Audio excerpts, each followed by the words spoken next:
नमस्कार मित्रांनो, श्री स्वामी समर्थ। या महिन्याच्या अखेरीस वैशाख अमावस्या साजरी केली जाईल।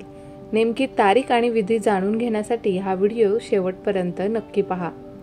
या वर्षी वैशाख अमावस्या 27 एप्रिल रोजी साजरा केला जाईल। हा दिवस सतवाई म्हणून साजरा केला जातो। अमावस्या हा दिवस म्हणजे चंद्र नसलेली रात्र किंवा स्कूमध्ये अमावस्या दिसते। मुळात हा दिवस चंद्र, पृथ्वी आणि सूर्याच्या मध्ये असतो आणि म्हणूनच तो पृथ्वीवरून का दिसत नाही हे स्पष्ट करते। हा दिवस पूर्वजांचा आणि पूर्वजांच्या पूजेसाठी समर्पित आहे। इनिदाच्या दक्षिणेला शनी जयंती देखील त्याच दिवशी साजरी केली जाईल। लोक भगवान विष्णू आणि शनिदेवांची भरपूर आशीर्वाद मिळवण्यासाठी पूजा करतात। या दिवशी लोक एकत्र येऊन अनेक धार्मिक कार्यात सहभागी होतात। पवित्र गंगा नदीत स्नान करण्यापासून, पूर्वजांची पूजा करण्यापासून ते दान आणि देणगीच्या कामात सहभागी होण्यापर्यंत लोक या दिवसाचा जास्तीत जास्त फायदा घेण्यासाठी अशा अनेक विधी करतात।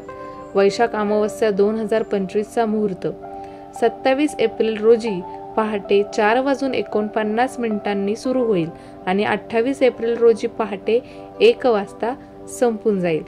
स्नानाचा मुहूर्त पहाटे 4:17 ते पहाटे 5 वाजेपर्यंत असतो।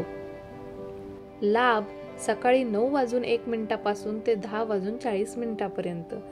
अमृत सकाळी 10:40 ते दुपारी 12:19 पर्यंत आणि 4 सकाळी 7:23 ते 9:01 पर्यंत। या दिवशी करावयाचा विधी: तुम्ही पहाटे उठून पवित्र नदीत डुबकी मारू शकता। तुम्ही गरजू आणि गरीब लोकांना कपडे आणि इतर वस्तू देखील दान करू शकता। देवतेकडून आशीर्वाद मिळवण्यासाठी तुम्ही त्या दिवशी हनुमान चालीसा किंवा सुंदर कांडचे पठण देखील करू शकता। तुम्ही मंदिरांना भेट देऊ शकता आणि देवाला फळे, फुले, मिठाई, गुलर, कपडे अर्पण करू शकता। एक सामान्य पद्धत म्हणून बरेच लोक या दिवशी सत्तू बनवतात, ज्याचा शरीरावर थंडावा निर्माण होतो असं म्हटलं जातं।